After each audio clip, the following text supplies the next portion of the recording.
Oh, we're going beyond the box office. We're talking, will it be a Barbenheimer night this Sunday at the Oscars? Leading the list of nominations is Christopher Nolan's Oppenheimer with a total of 13 nods, closely followed by Barbie with 8 nominations. Who will walk away with the gold this Sunday night?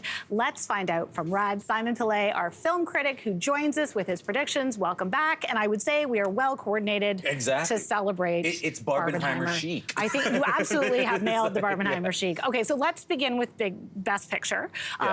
Oppenheimer, of course, has done well in this category through award season. So will it win an Oscar as well? I mean, I think that is a foregone conclusion because, like, you know, it is Oppenheimer's year. It is Christopher Nolan's year, okay? I mean, the thing is, like, this is a guy who has welded back together prestige cinema, blockbuster cinema. He's been doing that for decades now. The Hollywood just wants to reward him, you know, and they didn't reward him for a movie where he incepted people's dreams. They weren't going to do it when he had people walking backwards. They're doing it for this movie because this is the movie where he made a movie that is tailor-fitted for the Academy. It's a buttoned-up historical biopic, but yet one that brought tons of people to the box office, made $1 billion. And so for that, it's not a question of whether Oppenheimer will win big Sunday. It's a question of how big, how many Oscars is this movie gonna take home? And one of those Oscars may also be Best Director. Is it Chris Nolan's year, finally? Absolutely. I mean, I think, like, you know, pour one out for the other directors who I feel might even be more deserving, like Martin Scorsese or Jonathan Glazer, whose movies, Killers of the Flower Moon and Zone of Interest, those are my favorite movies of the year. Okay. Unfortunately, it is not, I mean, unfortunately for them, great for Christopher Nolan, it's Christopher Nolan's year. It's his year. Okay, so let's also talk about Best Supporting Actor, because you think this category is pretty much locked in, and it's also for Oppenheimer. Another Oppenheimer. Yeah, and I mean, the big story is, I mean, it's Robert Downey Jr. for Oppenheimer. The reason why we feel that Robert Downey Jr. is a lock, even though he's competing against Robert De Niro, giving one of his best performances in his career. Tough one, isn't it? Yeah. But the thing is, it's Robert Downey Jr.'s turn. It's, you know, it's everyone wants to reward this guy who has had a long career, giving incredible performances, but never won an Oscar. And, you know, the guy, he was stuck wearing an Iron Man suit for the last 10 years. He was stuck in a cartoon for 10 years. Right. He's finally ditched the Iron Man suit, put on a 3-piece suit,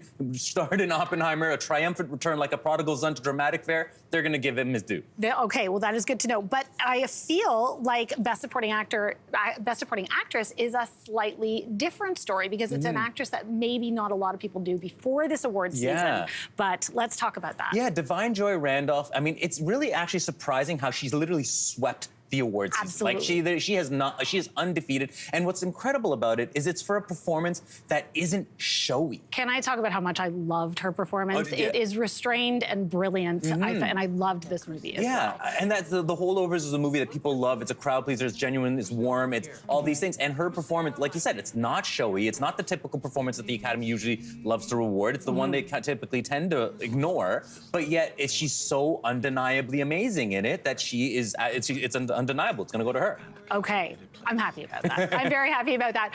And then we're going to go back to Oppenheimer again, because we're moving on to Best Actor category, of course. And Cillian Murphy has won the Globes, the SAG Awards, the Critics' Choice Awards so far. Will he win an Oscar too, in your opinion? I know you were undecided. I was. I mean, it looks like it's going to be Cillian Murphy. I initially thought it would be Paul Giamatti for The Holdovers, because, again, that's a movie that audiences love. It's a crowd pleaser that's very warm, and he gives a performance that with lots of feeling and stuff. But Cillian Murphy has, you know, but when he won SAG, you realize, like the people are recognizing how subtle but also engineered and how brilliant his performance is, despite all the sound of fury of Nolan's filmmaking that threatens to drown it out. He somehow still stands out and looks like he'll win there. The subtlety of just what he does is with his eyes alone in this performance is quite amazing. So I'll be excited about that too. Okay, so let's talk, last but not least, will Lily Gladstone make history at the Oscars this year? What are your predictions for Best Actress? I hope so, but look, this is the tightest race. Okay. I mean, this is a We're hard looking at the candidates right now. Yeah, look at the candidates. I mean, look, you got Emma Stone in Poor Things giving